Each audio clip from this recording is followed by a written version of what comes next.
அஸ்ஸலாமு அலைக்கும் வரஹமத்துல்லாஹி வபரகாத்துஹு. கண்ணியத்துக்குரிய இஸ்லாமிய சொந்தங்களே, இன்ஷா அல்லாஹ் இன்று ஒரு விஷயத்தை நாம் கவனத்தில் கொள்ள வேண்டும். ஆதம் அலைஹிஸ்ஸலாம் அவர்களை அல்லாஹ் படைத்த விஷயத்தை நாம் எடுத்துக்கொள்வோம் என்று சொன்னால், அதிலே நமது படிப்பினைகளுக்கு உரிய பல விஷயங்கள் இருக்கின்றன. ஆதம் அலைஹிஸ்ஸலாம் அவர்களை படைத்த விஷயங்களை பற்றி நாம் அறிந்திருக்கிறோம். என்ற போதிலும் கூட அதிலே நாம் சில விஷயங்களை கவனிக்க வேண்டியது அவசியமாக இருந்து கொண்டிருக்கிறது. ஹதரத் ஆதம் அலைஹிஸ்ஸலாம் அவர்கள் மனிதர்களின் தந்தையாக இருக்கிறார்கள். அவர்களை கொண்டுதான் புறா மனித சமுதாயத்தையும் அல்லாஹ் உருவாக்கினார். உலகில் முதல் மனிதர் ஆதம் அலைஹிஸ்ஸலாம் அவர்கள் ஆவார்கள். அல்லாஹு தாலா இவரின் மூலப்பொருள்களை உருவாக்கும் முன் மலக்குகளிடத்திலே ஒரு கேள்வியை வைக்குகிறார். காலு அத்தஜஅலு ஃபீஹா மை யுஃப்ஸிது ஃபீஹா. அந்த கேள்வி என்னவென்று சொன்னால், இவ்வுலகத்தில் எனக்கு ஒரு பிரதிநிதியை நான் படைக்கப் போகிறேன் என்பதாக அல்லாஹ் சொல்லும் பொழுது மலக்குமார்கள் கேட்கிறார்கள். ரொம்ப முக்கியமான வார்த்தை குர்ஆனில். நாம் உருவாகவே இல்லை, உலகத்திலே நாம் உருவாகவே இல்லை, நம்மை பற்றி அங்கே ஒரு கேள்வி கேட்கப்படுகிறது.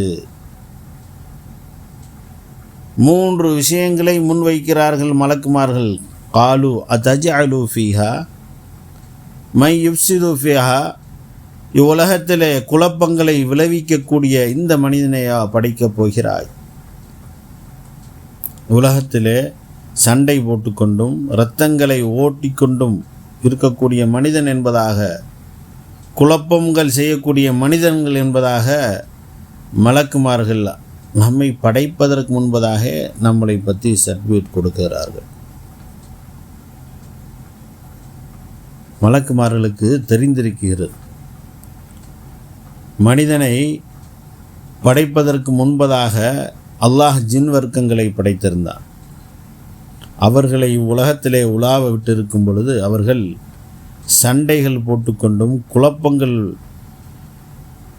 செய்து கொண்டும் இருந்ததை பார்த்த மலக்குமார்கள் அல்லாஹ்விடத்திலே கேள்வியை கேட்கிறார்கள். அதற்கு அல்லாஹ் தஆலா அவர்களிடத்திலே கேட்ட கேள்விக்கு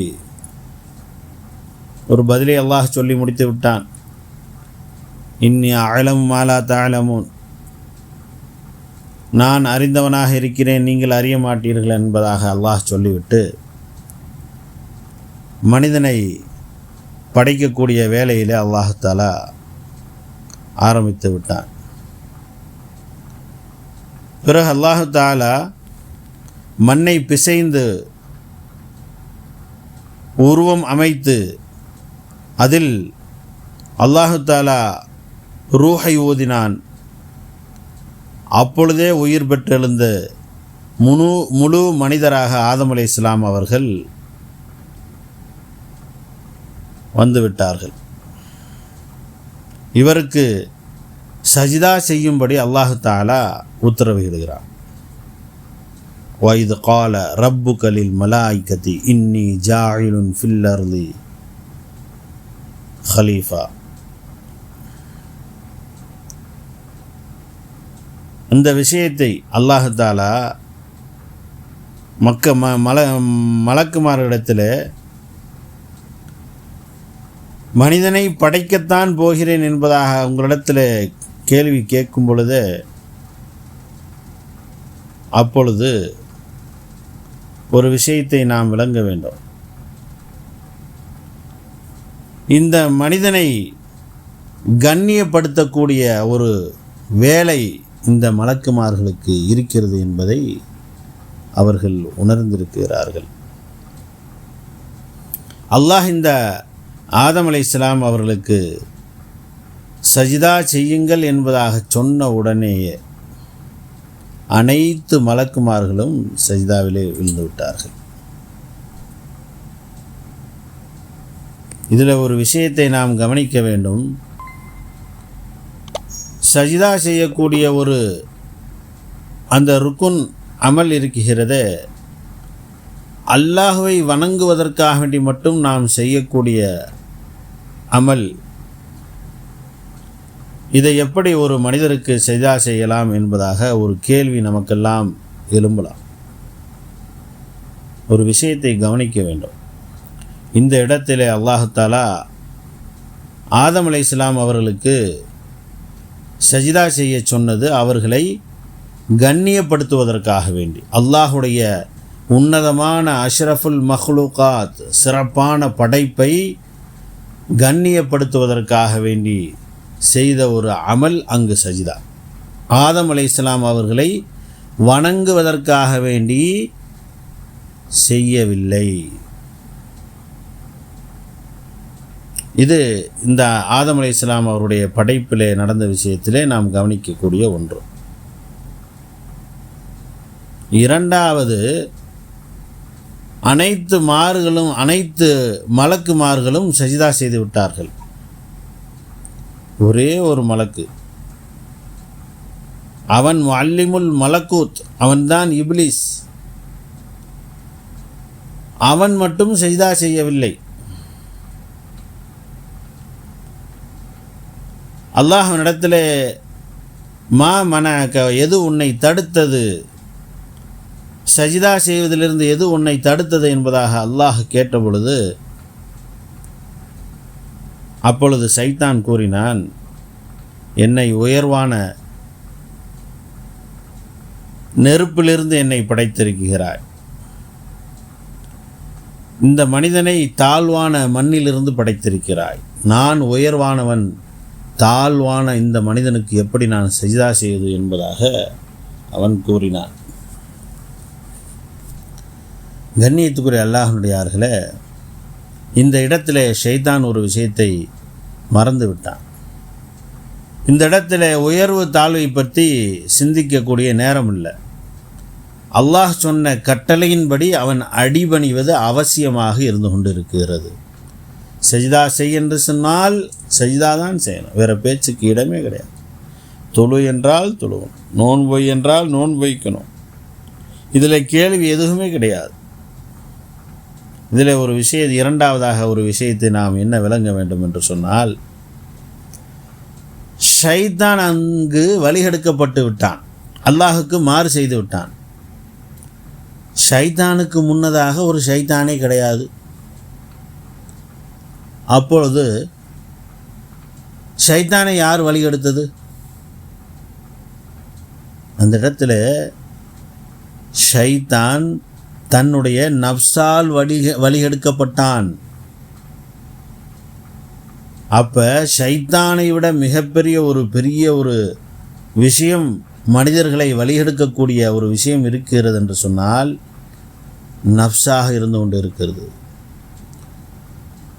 இன்று நாம் பள்ளியிலே சென்று சிறிது நேரம் அல்லாஹ்வை வணங்குகிறோம். அதிலே ஒரு சில மக்கள் தான், அதிகமானவர்கள் இல்லை. பள்ளியிலே சென்று பார்த்தோம்னு சொன்னால் பூரா ஊருடைய மக்களும் இருப்பதில்லை, குறிப்பிட்ட மக்கள் மட்டும்தான் இருக்கிறார்கள். அவர்கள் சிறிது நேரம் அல்லாஹ்வை வணங்குகிறார்கள். ஆனால் வெளியிலே வந்து விட்டோம் என்று சொன்னால், பள்ளியை விட்டு வீடிலே, கடைவீதியிலே, தன்னுடைய தெருக்களிலே வந்து விட்டோம் என்று சொன்னால், நப்சை வழிபடக்கூடிய மக்களாக நாம் அனைவரும் இருந்து கொண்டிருக்கிறோம். நப்ஸ் இருக்கிறத மனிதனை 24 மணி நேரம் தன்னுடனே இருந்து வழியெடுக்கக்கூடிய ஒரு சாதனமாக இருந்து கொண்டிருக்கிறது. அல்லாஹ் ரமலானுடைய மாதத்திலே குறிப்பிடும் பொழுது ஷைத்தானை விலங்கிட்டு ரமலானுடைய சிறப்புகளிலே ஒன்று, அல்லாஹ் தஆலா கைது செய்த ஷைத்தானை கடலிலே வீசி எறிந்து விடுகிறான். ஆனால் நஃப்ஸுக்கு எந்த விதமான தடையும் இல்லை, நம்மோடு தான் வாழ்ந்து கொண்டு இருக்கிறது. ஷவ்வாலுடைய மாதம் பிறை பிறக்கும் வரை ஷைத்தான் விடுவிக்கப்படுவதில்லை. இந்த நஃப்ஸ் இந்த மனிதனுடன் இருப்பதினாலேயே இவன் எப்படி ரமதான் அல்லாத மற்ற காலங்களில் அல்லாஹுக்கு மாறு செய்து கொண்டிருந்தானோ, தொழுகையை விட்டு கொண்டிருந்தானோ, தொழுகையுடைய நேரத்திலே தூங்கி கொண்டிருந்தானோ, அல்லாஹுடைய கட்டளைகளை எப்படியெல்லாம் விட்டு கொண்டிருந்தானோ அதே போன்று ரமதானுடைய காலங்களிலும் அதை செய்து கொண்டு இருக்கிறான். நோன்பு வைப்பதில்லை, தொழுவதில்லை, குர்ஆன் ஓதுவில்லை. இதிலெல்லாம் அவனுடைய மனம் லயிப்பதே கிடையாது. ஏன்? நஃப்ஸுக்கு வழிபட்டவனாக இருக்கிறான். நஃப்ஸ் அவனை ஆள் கொண்டு விட்டது. அவனுடைய நஃப்ஸ் அவனை செய்ய விடுவதே கிடையாது.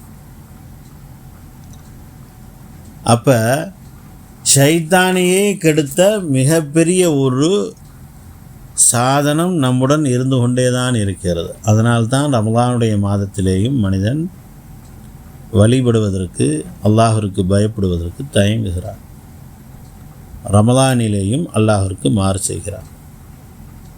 அப்போ கண்ணியத்துக்குரிய அல்லாஹ் நல்லடியார்களே, இந்த நப்சுக்கு மாறு செய்வது நமக்கு அவசியமாக இருந்து கொண்டிருக்கிறது. நப்சை விட்டும் அல்லாஹ்விடத்தில் பாதுகாவல் தேடுவது நமக்கு அவசியமாக இருந்து கொண்டிருக்கிறது. இந்த நப்சுடைய தன்மை எப்படிப்பட்டது என்று சொன்னால், அல்லாஹு தாலா ரூஹையும் நப்சையும் தன் முன்னால் அழைக்கிறான். ரூஹிடத்திலே கேட்கிறான், நான் யார், நீ யார் என்பதாக. அந்த ரூஹ் சொல்கிறது, நீ என்னுடைய எஜமான், நான் உன்னுடைய அடிமை என்பதாக. இந்த ரூஹை கெடுப்பது நப்சு. சரி, இந்த நப்சிடத்தில் இரண்டாவதாக அல்லாஹ் கேட்கிறான், நான் யார், நீ யார் என்பதாக. அப்பொழுது அந்த நப்சு சொல்கிறது, அன அன அந்த அந்த, நான் தான், நீ தான். அல்லாஹாலா மலக்குகளை அழைத்தது, இந்த நப்சை பல 100 ஆண்டுகள் நரகத்திலே போட்டுவிடு என்பதாக சொல்லும் பொழுது போட்டு விட்டார்கள். நரகத்திலே வேகிறது. பிறகு பல 100 ஆண்டுகளுக்கு அப்பால் அழைத்து வர சொல்லி பிறகு நப்சிடத்தில் கேட்கிறான், நான் யார், நீ யார் என்பதாக. அன அன அந்த அந்த, நீ தான், நான் தான். நம்ம சொல்கிறோம் இல்லையா, உலகத்தில் என்னை அடிச்சுக்கிற ஆளே இல்லைன்றவங்க, நான் தான் பெரிய ஆள் என்போம். பெருமையின் உச்சகட்டம் இதெல்லாம். கண்ணியத்துக்குரிய அல்லாஹ்வுடையார்களே, ஷைத்தானுடைய, அதாவது பெருமையுடைய உச்சகட்டத்தில் வாழ்வது ஷைத்தானுடைய வாழ்க்கை. பெருமை என்பது அல்லாஹுடைய போர்வை. அதை யார் இழுத்தாலும் அல்லாஹிற்கு கோபம் வரும். அதை யார் போர்த்தணும் நினைத்தாலும் அல்லாஹிற்கு அது கோபம் வரும். பெருமை என்பது நரகத்தினுடைய ஒரு கிளை. அது யார் தொட்டு விட்டார்களோ அது நரகத்துக்கு அவர்கள் இழுத்து சென்று விடும். ஹதீஸாக இருக்கு. அப்போ அல்லாஹ் தஆலா இந்த நப்சை மலக்குமார்களிடத்தில் சொன்னால், இந்த நப்சை இழுத்து சென்று பசி பட்டினி தாகத்திலே பல 100 ஆண்டுகள் வைத்து விடுங்கள், போட்டு விடுங்கள் என்பதாக சொல்லும் பொழுது போட்டு விட்டார். பல 100 ஆண்டுகளுக்கு அப்பால் நப்சை அழைத்து வந்து அல்லாஹ் தஆலா நான் யார், நீ யார் என்பதாக கேட்கும் பொழுது அப்பொழுது அந்த நப்சு சொல்கிறது, நீ என்னுடைய இஜமான், நான் உன்னுடைய அடிமை. மறந்துருச்சு, நீ தான், நான் தான் அப்படின்றதெல்லாம் மறந்துருச்சு. அப்போ தான் நப்சுக்கு தெரிகிறது, பசி பட்டினி தாகத்தை உணரும் பொழுது நீ என்னுடைய எஜமான் என்று விளங்குகிறது. நோன்புடைய மிகப்பெரிய ஒரு தாத்பரியத்தில் ஒன்று, இந்த பசி தாகத்தில் இருக்கும் பொழுது அல்லாஹ்வை இந்த மனிதன் உணர்கிறான். தான் அடிமை என்பதாக உணர்கிறான். எத்தனை ஆயிரங்கள் செலவு செய்தாலும் கூட பசியை விலை கொடுத்து வாங்க முடியாது. அல்லாஹ் கொடுத்த ரஹ்மத். எத்தனையோ பேர்களை நாம் பார்த்து கொண்டு இருக்கிறோம். ஹாஸ்பிட்டல்களே சென்று, மருத்துவமனைகளிலே சென்று டாக்டரிடத்தில் எனக்கு பசியே எடுப்பதில்லை என்பதாக சொல்கிறார். எத்தனை ஆயிரம் எத்தனை லட்சம் வேண்டாலும் செலவு செய்ய தயாராக இருக்கிறேன், எனக்கு பசி எடுப்பது இல்லை, சாப்பிட்ட உணவு செரிமானம் ஆகுவதில்லை என்பதாக நிற்கிறார். இந்த பசியை உணரும் பொழுதுதான் மனிதனுக்கு இறைவனுடைய அச்சம் ஏற்படுகிறது, தக்வா உருவாகிறது. இது எல்லாவற்றுக்கும் மேலாக அவனுடைய நஃப்ஸ் இந்த பசி தாகத்தில் தான் அடிபடுகிறது. குர்ஆனை ஓதும் பொழுது கூட அஊது பில்லாஹி மினஷ் ஷைத்தானிர் ரஜீம் என்பதாக 11 மாதமும் அல்லாஹ்விடத்திலே கேட்டுக்கொண்டே ஓதுகிறோம். சாப்பிடும்போது மட்டுமல்ல, தூங்கும்போது மட்டுமல்ல, வியாபாரம் செய்யும் பொழுது மட்டுமல்ல, குர்ஆன் ஓதுவதற்கே நாம் ஷைத்தானை விட்டும் அல்லாஹ்விடத்தில் பாதுகாவல் தேடப்படுகிறோம். ஆனால் நப்சிடத்திலிருந்து பாதுகாவல் தேடுவதற்கு இந்த ரமலானுடைய மாதத்தை நோன்பிலே கழிப்பதை தவிர வேறு எதுவுமே கிடையாது. நப்ஸ் அடிபட்டு போகிறது. பசி, பட்டினி, தாகித்திருக்கும் பொழுது நப்சுடைய வீரியம் குறைந்து விடுகிறது. எவ்வளவு பெரிய பணக்காரர்கள், கோடீஸ்வரர்களாக இருந்தாலும் சரி, ரமலானுடைய மாதம் வந்துவிட்டால் அவர்கள் நோன்பு வைக்க வேண்டும், பசியை உணர வேண்டும், தாகத்தை உணர வேண்டும். அவர்கள் சாப்பிட்டு புசித்து இருக்க முடியாது, பசியை உணரணும். அல்லாஹ்தாலா அந்த பசியை கொடுத்திருக்கிறான் என்பதாக நினைக்கும். பல மாதங்களில் அவர்கள் பொருள் செல்வங்கள் இருக்கிறது என்பதாக உண்டு கொண்டு பசியை அறியாமலே இருக்கலாம். ஆனால் இந்த ரமலானுடைய மாதத்திலே பசியை உணர்ந்தாக வேண்டும், நப்சை கட்டுப்படுத்தி ஆகும். எவ்வளவு பெரிய கொடியவன் நம்முடனே வாழ்ந்து கொண்டிருக்கிறான் இந்த ரமலானுடைய மாதத்திலே என்று சொன்னால் அது நப்சை தவிர வேறு எதுவும் இல்லை.